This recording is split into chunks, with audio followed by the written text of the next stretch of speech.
मैं गांधी की तरह इस कानून को मानता हूँ। ये अनकॉन्स्टिट्यूशनल है सर। ये जो बात असंवैधानिक है, असंवैधानिक काम को उन्होंने किया है। जोरदार हंगामे और समर्थन विरोध की जबरदस्त रस्साकसी के बीच वक्फ संशोधन विधेयक 2024 सदन में पास हो गया है। लोकसभा के साथ इस बिल को राज्यसभा में भी मंजूरी मिल गई है। अब राष्ट्रपति की औपचारिक मंजूरी के बाद कानून भी बन जाएगा। माना जा रहा था कि जब बिल लोकसभा में पेश किया गया उस समय सत्ताधारी एनडीए की ही कई पार्टियां इसका विरोध कर सकती हैं, लेकिन ऐसा नहीं हुआ। बीजेपी ने अपने सभी सहयोगी दलों को साध लिया और दोनों सदनों में बिल पास करवा लिया। हालांकि जेडीयू के कई मुस्लिम नेता पार्टी से नाराज हो गए हैं। अब माना जा रहा है कि आने वाले चुनाव में एनडीए को इससे खासा नुकसान हो सकता है, क्योंकि कई पार्टियां जैसे टीडीपी, आरएलडी और खास तौर पर नीतीश कुमार की जेडीयू कुछ ऐसी पार्टियां हैं जिन्हें सेक्युलर पार्टियों के तौर पर भी देखा जाता था, लेकिन कहा जा रहा है कि बिल पास होने के बाद से उनसे मुस्लिम वोट बैंक बड़ी संख्या में खिसक सकता है। ऐसे में सवाल ये है कि वक्फ बिल के समर्थन से जेडीयू को कितना नफा नुकसान हुआ।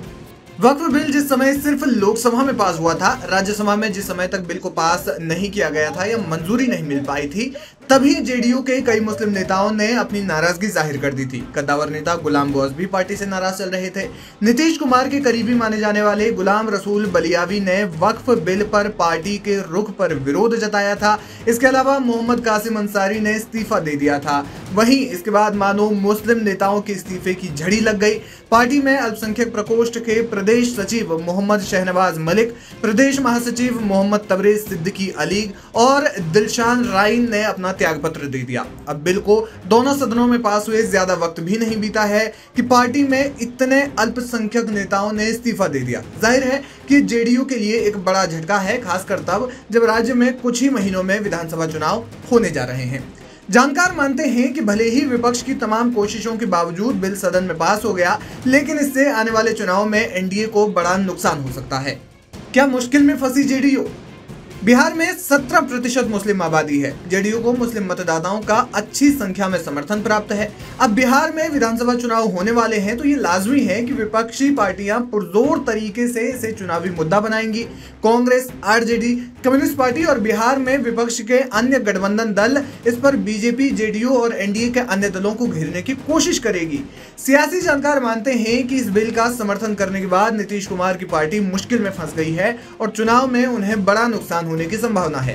कारण यह है कि वक्फ बिल का विरोध न सिर्फ विपक्षी पार्टियां कर रही हैं, बल्कि मुस्लिम संगठन और उनके प्रमुख भी बड़ी संख्या में बिल का विरोध कर रहे हैं। शिया हो या सुन्नी संगठन, सब एक सुर में इस विधेयक पर अपनी आवाज बुलंद कर रहे हैं। ऐसे में जेडीयू, जिसकी पहचान एक सेक्युलर दल के रूप में स्थापित है, उनका बिल पर समर्थन देना चुनाव में उन्हें बड़ा नुकसान दे सकता है। क्या जेडीयू का विकल्प ढूंढेंगे मुस्लिम वोटर्स?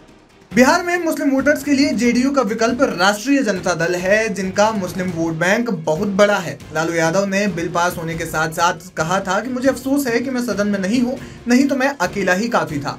आरजेडी शुरू से ही बिल का विरोध कर रही है। जानकार मानते हैं कि विपक्ष चुनाव में ये नैरेटिव सेट करने की कोशिश कर सकता है कि बीजेपी मुस्लिमों का हक छीनना चाहती है और मुस्लिमों की संपत्तियों, उनकी अन्य चीजों में हिंदू समुदाय के लोगों को जगह देना चाहती है और उनके साथ अब जेडीयू भी हार्डकोर हिंदुत्व की राजनीति या विचारधारा पर आगे बढ़ रही है।